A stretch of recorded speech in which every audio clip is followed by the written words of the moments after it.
Okay, for those of you who wonder what this dog wanted, I'm still wondering. He wanted me to throw his stupid rubber bone around so he could go chase it.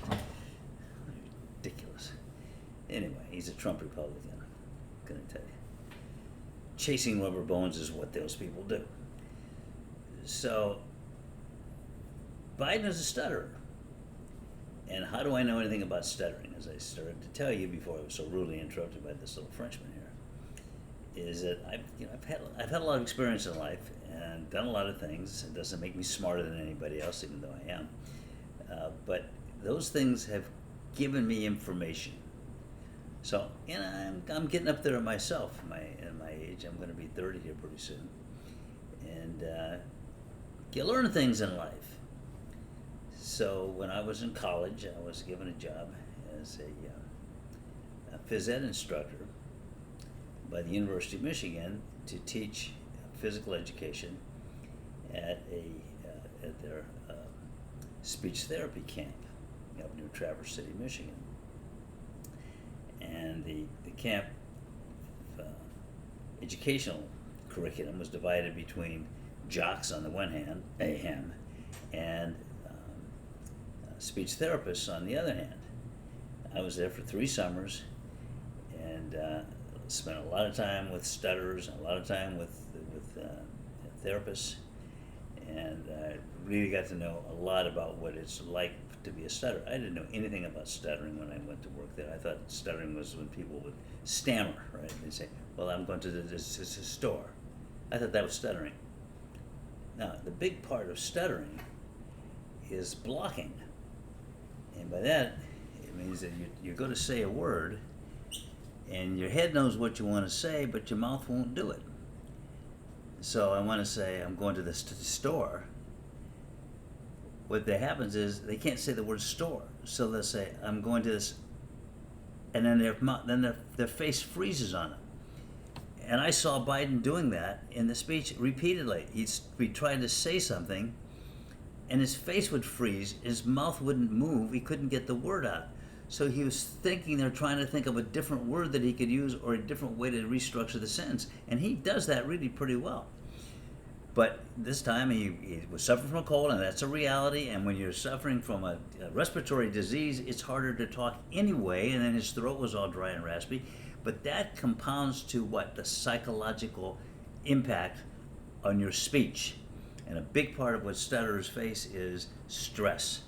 And stress really causes them to freeze. And so he was under a lot of stress, primarily because of his sickness, not because he didn't know what he was talking about. I challenge you to, those of you who listened to his speech and said, oh, that was awful, as I did. And then I got to think, well, did he ever make any mistakes indicating he didn't understand the questions? No, he didn't. He had a hard time getting his answers out because he was blocking all the time. And the other thing is, he had his mouth open a lot. He'd be looking while Trump was spinning lies. He would sit there and go, well, that makes him look feeble. What he really was doing was trying to breathe.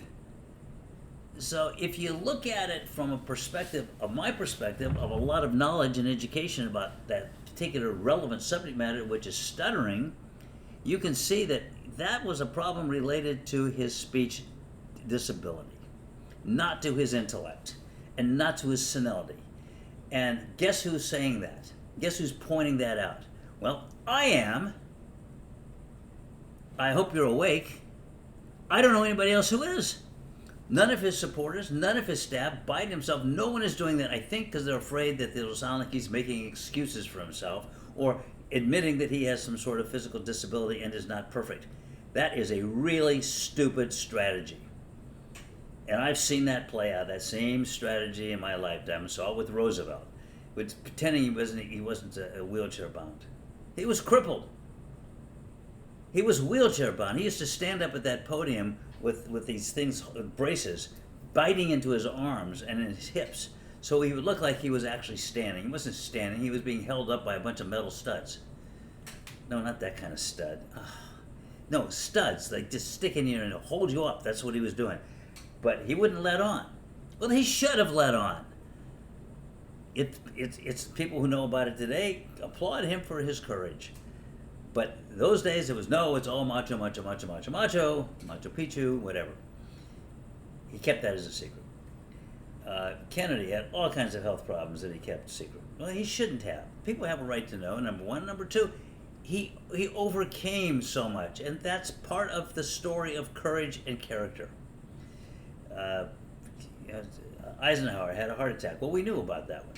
We didn't really know what it did to him, but often people who have a heart attack have diminished capacity. Eisenhower, from the time he had that heart attack on, did almost nothing as president. There was a reason for that. He was incapacitated. And it's Woodrow Wilson. I mean, now we're really going back into my childhood.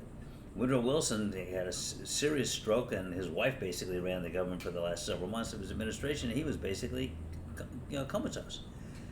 We have a right as people to know it, and the people who suffer physical disabilities don't differ from the rest of us. I'll tell you what, if I have a headache, the whole world knows about it. Those of you who know me know that.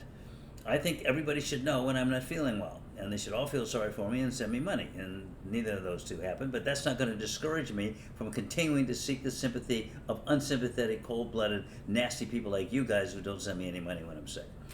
But it's human nature. And if you're struggling on, in spite of a disability, and you're getting there, you should highlight that fact. His staff should be out there saying, Joe Biden is a stutterer. He's going to have difficulty articulating his thoughts many times because he has a disability, but he does very well with that disability. So cut him some slack and give him credit for what he's able to accomplish in spite of that disability.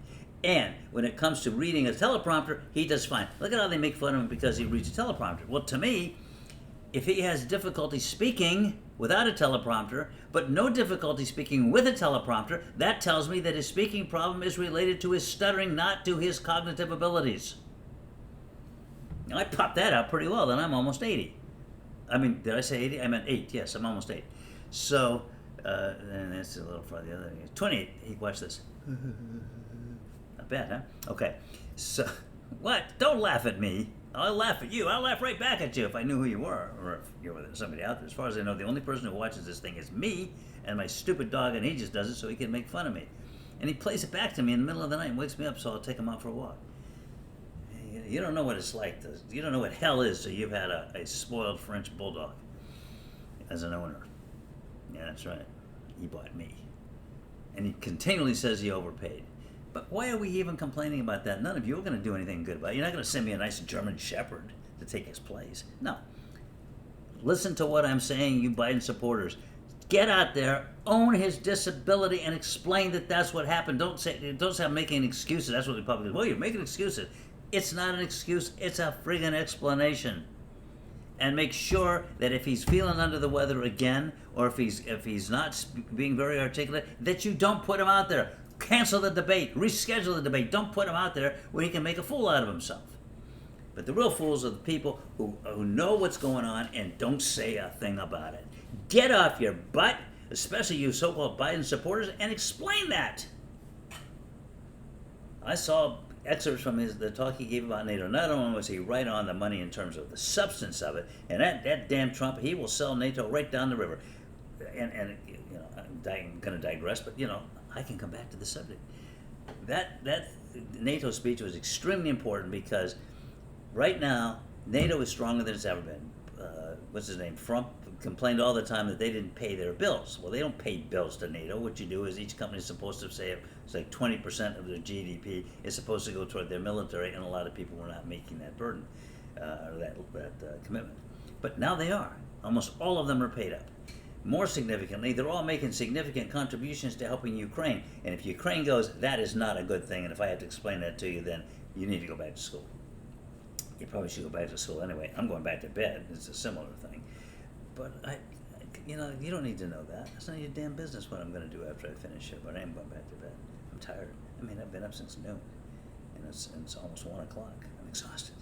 So, Biden did a very good job, at least the excerpts I saw, talking to the people at NATO where it mattered. He was using a teleprompter, but he was reading it fine. He clearly understood what he was saying. He clearly understands the issues. He's clearly been the world leader on standing up to Russia, and hopefully with all this new stuff, including fighter jets that they're getting and air defenses, they're going to actually be able to do something about Russia. Russia has to be stopped. Period. stop full circle. But we now have two new members of NATO. We have Sweden and is it Denmark? I think it's Denmark. Anyway, two new members, both of whom have a solid military. So Russia is basically hemmed in. They have this working relationship with China and Korea and Iran. But if I were Russia, I would not count on that to defeat all of the NATO countries. And hopefully soon Ukraine will be in there as well. Russia has to be stopped, and as Biden is president, Russia will be stopped. And if Trump is president, Trump will give away the store, and you will have a Russian-controlled Ukraine. Is that what you want? You people who are complaining about Biden's stuttering problem, which you don't recognize as a stuttering problem. It's a stuttering problem, folks. So that's all I have to say about that. But I've come full circle from initially having the same reaction that so many people had was, well, this looks bad. Now his poll numbers are sliding. They're not collapsing, but they're sliding somewhat.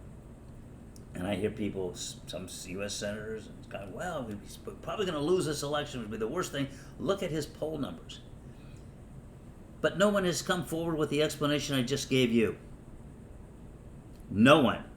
If you're listening to this, I want you to write to people. I want you to call people. I want you to talk to people. I want you to say, go back and look at that thing from the perspective, that debate from the perspective of that you're looking at somebody who has a severe stuttering problem compounded by a bad cold. Look at it that way, and then ask yourself, was it really all that bad? Yeah, but we've got to get a little more in-depth into things, people. Those of you who know me well know that I'm really annoying when it comes to digging into details, but it's what I do for a living, and I'm pretty good at it. Details matter, people. And that's, you know what? I'm cutting this one off pretty short. So those of you who are always saying, why are you so long-winded? You drive me crazy. Well, this is my present to you. I'm going to shut up. Goodbye.